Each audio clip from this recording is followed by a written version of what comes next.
सभी साथियों को, दर्शकों को एसके यादव का प्रेम भरा नमस्कार। राष्ट्रीय एनजीओ महासंघ के अधिकृत चैनल द एनजीओ गुरु पर मैं आप सभी का हार्दिक स्वागत करता हूं। आज की इस वीडियो में हम और आप रूबरू हुए हैं एक बहुत बड़े अंतराल के बाद। लगभग 2 महीने का ये जो अंतराल रहा, 2 से 3 महीने का ये जो गैप रहा, इस दौरान बहुत सारी संस्थाओं से मिलना हुआ। जैसा कि आप सभी जानते हैं, राष्ट्रीय एनजीओ महासंघ के बैनर तले मनाए जा रहे दान उत्सव 2025, जो कि हम रक्षाबंधन पर्व से शुरू करते हैं और गुरु नानक जयंती तक हम इसे हमेशा विगत 3 वर्षों की तरह एक्सटेंड करते आए। तो 6 अगस्त से लेकर 6 नवंबर तक का ये जो सफर मैंने आपके साथ कमिट किया था, मैं इससे 1 हफ्ता पहले ही क्विट कर रहा हूं। उसके लिए मैं आप सभी से क्षमा प्रार्थी हूं। बीच में जो ऑफिशियल दान उत्सव चलता है 1 से 8 अक्टूबर, उस दौरान कुछ हेल्थ इश्यूज की वजह से मैं आप लोगों के साथ नहीं रह पाया।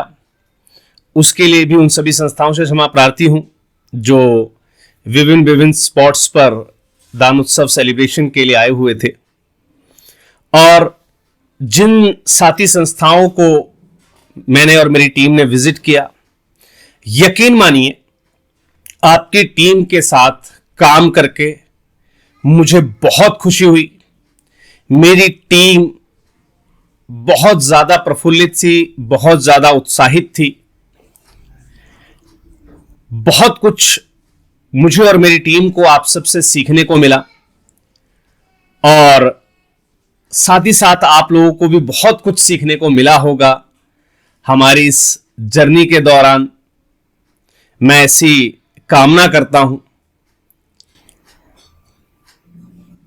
हम दान उत्सव के इस सफर को गुरु नानक जयंती, जो कि अब 6 या 7 तारीख को है, इस पर एंड करने वाले थे, लेकिन कुछ विशेष कारणों से मैं 1 नवंबर को जो है वापस आ गया हूं।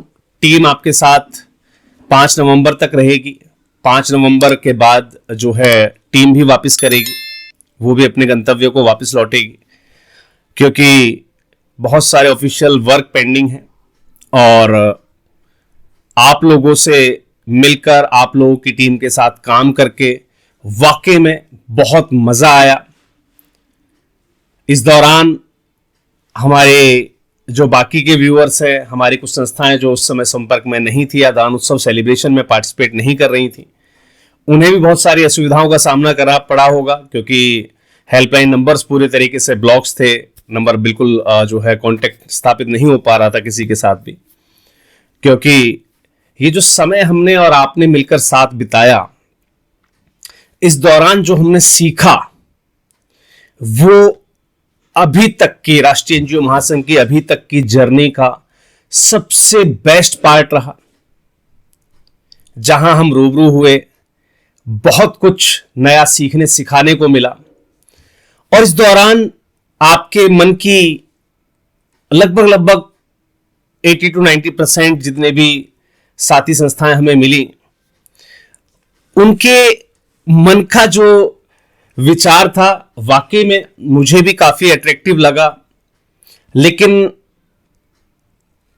होता क्या है कि 1-to-1 कंसल्टेशन बहुत मुश्किल हो पाती है। आपने जो प्रस्ताव मेरे समक्ष रखा कि सर, जैसे आपने दान उत्सव में हमारे साथ हैंड टू हैंड कोलैबोरेशन करके और इस सेलिब्रेशन को बहुत अच्छा जो है हम परफॉर्मेंस लेकर आए, इसमें क्यों ना ऐसे ही प्रोजेक्ट वाइज या संस्था के जो कार्यकलाप होते हैं, संस्था की जो रोजमर्रा की लाइफ होती है, संस्था की जो सामाजिक सेवा होती है, उसको भी ऐसे ही प्रैक्टिकल वे में करके दिखाया जाए। आपके सुझाव वाकई में नोटेबल है। टीम ने जब हमारे समक्ष ये बातें रखी गई तो तभी से विचार करना शुरू कर दिया था, उड़ीसा की जर्नी से ही। और इस पर काफी मंथन किया गया। मंथन करने के बाद अभी 1 तारीख को जब मैं वापसी आया और पिछले 2 दिनों में मेरी माधव जन कल्याण फाउंडेशन, जो मेरी खुद की संस्था है, उसके जो मेरे कार्यकारी हैं, देखिए एक संस्था की गतिविधियों को प्रैक्टिकल वे में करके दिखाना, जिसे आप मेरे साथ फॉलो कर सकें, ये चीज महासंघ की टीम के साथ डिस्कस नहीं होगी, ये चीज डिस्कस हो सकती है एक संस्था के साथ। तो अपनी संस्था की जो टीम है, जो मेरे मेट्स हैं, उनसे जब मैंने इस विषय पर चर्चा की तो उन्हें भी काफी अट्रैक्टिव आइडिया लगा। बस एक समस्या हम सबके समक्ष जरूर आई है। देखिए, मेरी संस्था किसी और पर्टिकुलर इंटरवेंशन पर वर्क करती है, आपकी संस्था किसी और पर्टिकुलर इंटरवेंशन पर वर्क कर रही होगी। हो सकता है कोई संस्था हेल्थ केयर पर वर्क कर रही है, तो कोई जो है एजुकेशन पर वर्क कर रही है, तो कोई किसी और सेगमेंट, किसी और सेक्टर में वर्क कर रही है। ऐसे में सभी सेक्टर्स को कोलैबोरेटिव रूप से लेकर चल पाना या उससे संबंधित एक्टिविटीज को बताना, करके दिखाना थोड़ा सा टिपिकल जरूर है। लेकिन मैंने, जैसा कि मेरी टीम से भी अनुरोध किया है कि वो इस पर और थोड़ा सा विचार करें और कुछ ऐसा रास्ता निकालें कि जहां हम अपनी सभी संस्थाओं को, सभी व्यूअर्स को, जितने भी हमारे संस्था संचालक, हमारे संगी साथी हैं, राष्ट्रीय एनजीओ महासंघ परिवार के जो सदस्य हैं या हमारे यूट्यूब चैनल कम्युनिटी के जो सदस्य हैं, उन सबके साथ एक कोलैबोरेटिव एग्जाम्पल हम सेट कर सकें कि भाई आपका काम इस प्रकार से अगर आप करते हैं तो संस्था इस प्रकार से जो है डे पर डे ग्रो करती है। इसमें बहुत बड़ी चैलेंजेस भी आने वाले हैं, क्योंकि हर क्षेत्र की आर्थिक व्यवस्थाएं अलग होती हैं, हर क्षेत्र की जरूरतें अलग होती हैं। हर क्षेत्र में, अगर मेरे क्षेत्र में अच्छा डोनेशन मिल पा रहा है, हो सकता है कुछ पार्ट्स इंडिया के हमें भी अभी जर्नी के दौरान देखने को मिले, तो कहीं हम, जहां बेंगलोर के अंदर हम शानदार फंड रेजिंग कर रहे थे, पर डे में जो है लाखों रुपए की फंड रेजिंग हो रही थी, तो वहीं कुछ एरियाज में हमें जो है वो फंड रेजिंग कम देखने को मिली। उड़ीसा में हमें बहुत कम देखने को मिली। बिहार के अंदर जो है फंड रेजिंग में बहुत जो है डाउन गया हमारा, राइट। उससे बेस्ट हमारा यूपी ही था, जिसे हम लिस्ट लेकर चल रहे थे कि भाई यूपी इतना खास नहीं निकला, लेकिन यूपी में फिर भी शानदार फंड रेजिंग हुई, अपेक्षा जो है बिहार के। और जहां तक मध्य प्रदेश में मुझे लग रहा था कि भाई मध्य प्रदेश में लोग जागरूक नहीं होंगे, लेकिन मध्य प्रदेश की संस्थाओं ने बहुत अच्छा जो है परफॉर्म किया। तो जो ये फिजिकल विविधताएं हैं हमारी सिटीज की, हमारे टायर्स की, देखिए होता क्या है, tyre 1 cities, tyre 2 cities, tyre 3 cities, ये सिटीज के जो टायर्स बने हुए हैं आबादी क्षेत्र के हिसाब से और लोगों की इकोनॉमिक कंडीशन के हिसाब से, तो वो सारी चीजें भी, ये विविधताएं जो हैं, वो इस ग्राफ पर काम करने में थोड़ा सा टीम को और मेहनत करनी पड़ेगी। लेकिन मेरे वापसी का जो कारण है वो मुख्य रूप से यही रहा, जो आपका सुझाव था कि हमें कोलैबोरेटिव रूप से एक एग्जाम्पल सेट करना चाहिए। हमें हमारी कोई संस्था या हमारी कोई टीम जो है आपको लाइव डेली वर्क बताए कि आज हम ये करने वाले हैं, मतलब नेक्स्ट डे का प्रोग्राम पहले से तय हो जाए, हम सब उसको कोलैबोरेटिव रूप से, प्रैक्टिकल रूप से करके देखें और उसके हिसाब से हम संस्था की रोजमर्रा की गतिविधियों को आगे बढ़ाएं और जिसके माध्यम से हम संस्था के स्केल को, फंड रेजिंग के स्केल को और संस्था की फाइनेंशियल स्ट्रेंथ को भी हम डे पर डे ग्रोथ में लेकर आए। तो इस पर पूरा विचार कर रहा हूं, टीम के साथ लगातार जो है चर्चाएं जारी हैं। कुछ मेरी इनिशियल जो टीम है जो आपके पास है अभी फील्ड में, 5 तारीख तक मेरा उनसे आग्रह है किसी भी सूरत में 4 तारीख की शाम तक वापसी करें, जो कि आप 5 को यहां पहुंच सकें, क्योंकि कुछ टीम ने सुझाव दिए हैं, उस पर आप लोगों की जो है चर्चाएं, आप लोगों के साथ चर्चा करना बहुत ज़रूरी है।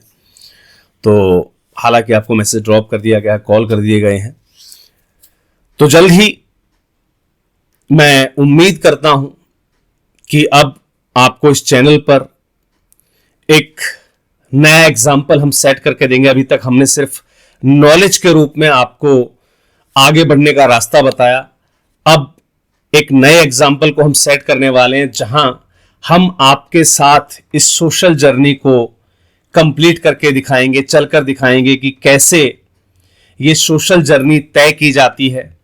याद रखिएगा, जो साथी दान उत्सव में लास्ट ईयर भी, उससे पिछले साल भी और इस साल भी बहुत सारी संस्थाएं, हमारे महासंघ परिवार की लगभग बहुत सारी संस्थाएं जो हैं वो दान उत्सव में पार्टिसिपेट नहीं कर पाई हैं। अब अगर आपको ताल से ताल मिलाकर चलनी है तो 5 तारीख के बाद जो सीरीज हमारी आने वाली है उस पर मेरे साथ कमर कस लीजिए। डेली एक जो है टास्क को हम कंडक्ट करते जाएंगे और नेक्स्ट डे क्या टास्क करना है उसकी जानकारी पहले से आपको दे दी जाएगी। नेक्स्ट डे हम उस टास्क को कंडक्ट करेंगे, प्रूफ के रूप में हम वीडियोस, जो भी हमारा फीडबैक रहा आज डेली वर्क का, वो हम आपके साथ साझा करेंगे। वर्क क्या रहेगा, कौन से सेक्टर पर रहेगा, हेल्थ पर रहेगा, एजुकेशन पर रहेगा, पॉवर्टी पर रहेगा, वुमेन एम्पावरमेंट पर रहेगा, ये सब चीजों पर अभी टीम विचार कर रही है, मंथन हम कर रहे हैं। लेकिन जल्द ही एक यूनिक चीज हम कोशिश कर रहे हैं कि लेकर आएं, जो सभी संस्थाओं पर लागू हो, कोलैबोरेटिव रूप से लागू हो। सारी संस्थाएं, हमारे सारे व्यूअर्स उस पर्टिकुलर डोमेन पर काम कर सकें, उस पर्टिकुलर डोमेन पर हमें फॉलो अप कर सकें और उस पर्टिकुलर डोमेन पर हमारे साथ रहते हुए लाइव एग्जाम्पल सेट कर सके। हम सब ने कोलैबोरेटिव रूप से अपने अपने क्षेत्रों में इस पर्टिकुलर सेगमेंट पे काम किया और हम अपनी संस्था को इस स्तर से लेकर इस स्तर तक लेकर आए हैं। तो आपसे मैं एक बार फिर से माफी चाहूंगा उन संस्थाओं से जिनसे मैंने वादा किया था कि मैं बिल्कुल 7 नवंबर तक आपके साथ हूं। 1 नवंबर को जर्नी ड्रॉप करने के लिए और बीच में कुछ समय का गैप, जो हेल्थ इश्यूज आपके सामने थे ही, उनकी वजह से गैप करने के लिए मैं बिल्कुल क्षमा प्रार्थी हूं। और 1 तारीख को मैं आज ऑफिशियल रूप से दान उत्सव की मैं एंडिंग अनाउंस करता हूं। हालांकि आप लोग जो है गुरु नानक जयंती तक इसको कंटिन्यू कीजिएगा, आगे भी आप इसको कंटिन्यू कर सकते हैं न्यू ईयर तक, लेकिन ऑफिशियल रूप से राष्ट्रीय एनजीओ महासंघ, मैं और मेरी टीम यहां से अब क्विट करेंगे। मैं ऑलरेडी 1 तारीख को आज क्विट कर चुका हूं और हमारी जो संगी साथी संस्थाएं हैं उनसे मेरा आग्रह है कि 4 और 5 तारीख को वो वापसी आ जाएं। तो मेरी पूरी टीम जो है वहाँ से वापसी हो जाएगी। आपका जो भी शेड्यूल्स तय हैं, जो भी आपके बुक्स हैं, स्टॉल्स वगैरह, आप उसको कंटिन्यू करने के बाद ही हटिएगा। चलिए एक बार फिर से राष्ट्रीय एनजीओ महासंघ के बैनर तले दान उत्सव 2025 की इस सफलता के लिए आप सभी संस्थाओं को बहुत बहुत बधाइयां, बहुत बहुत शुभकामनाएं, बहुत बहुत साधुवाद। उम्मीद करता हूं कि हम इसी प्रकार कदम से कदम मिलाकर आगे बढ़ते रहेंगे और आपके सुझाव पर मैं और मेरी पूरी टीम काम कर रही है। जल्द ही with in next 2 to 3 days हम पूरी एक सीरीज लेकर आएंगे जहां मैं लाइव आपके साथ डेली कनेक्ट होऊंगा और हम डेली कुछ टास्क तय करेंगे किसी पर्टिकुलर डोमेन पर, हम उस पर वर्क करेंगे और एक चैलेंज हम स्टार्ट करेंगे कि भाई हम संस्था को कितने दिनों के अंदर एक शानदार जो है फाइनेंशियल स्ट्रेंथ पर लेकर आ सकते हैं। तो उस पर टीम लगातार जारी है, टीम की कोशिशें लगातार जारी हैं, उनके विचार, सुझाव, परामर्श, मीटिंग्स का दौर लगातार जारी है मेरे वापसी 2 तारीख के वापसी आने के बाद से। और 4 तारीख या 5 तारीख को जैसे ही महासंघ की मेरी जो इनिशियल टीम वापस आ जाएगी फंड रेजिंग की, उनसे बात करने के बाद हम इस पर्टिकुलर डोमेन पर काम करना स्टार्ट करेंगे। तो जल्द ही मैं उस पर्टिकुलर सीरीज के अनाउंसमेंट के साथ हम किस पर्टिकुलर डोमेन पर काम करने वाले हैं, किस प्रकार के, किस सेक्टर की संस्थाएं हमारे साथ इंक्लूड हो सकेंगी, वो सारी जानकारियों के साथ मैं जल्द ही आपके साथ जो है वापसी करता हूं। हमारे जो व्यूअर्स जो काफ़ी समय से वीडियोस का वेट कर रहे थे, या हमारी संस्थाएं जिनके कुछ काम पेंडिंग्स थे, अब जो लाइंस हैं हमारी वो अवेलेबल हो जाएंगी, आप कनेक्ट कर सकते हैं। लेकिन फिलहाल जिनके कुछ काम पेंडिंग हैं, जिनके कोई ऑलरेडी वर्क पेंडिंग है, फिलहाल वो कॉन्टैक्ट कीजिएगा। बाकी जो न्यू क्वेरीज हैं उनको थोड़ा सा अभी होल्ड की आवश्यकता है, करीबन 1 महीने तक। तो अभी हम जिस सेगमेंट पे वर्क करेंगे, हमें लगभग उसमें तैयारी में कुछ और समय चाहिए, टीम और भी नए काम देखेगी। तो फिलहाल नई क्वेरीज को हम बिल्कुल भी एंटरटेन नहीं करेगा महासंघ। सिर्फ और सिर्फ पुरानी क्वेरीज जो भी हैं, हमारे पुराने जो टास्क पेंडिंग रह गए थे, केवल वही संस्थाएं जो है अब हेल्पलाइन नंबर पर कॉन्टैक्ट कर सकते हैं। चलिए मैं जल्दी मिलता हूं आपके साथ अगली वीडियो में, जहां एक नई विस्तार, एक नई शुरुआत के साथ हम करने वाले हैं एक बहुत बड़ी अनाउंसमेंट। तब तक के लिए सभी को जय हिंद, जय भारत, धन्यवाद।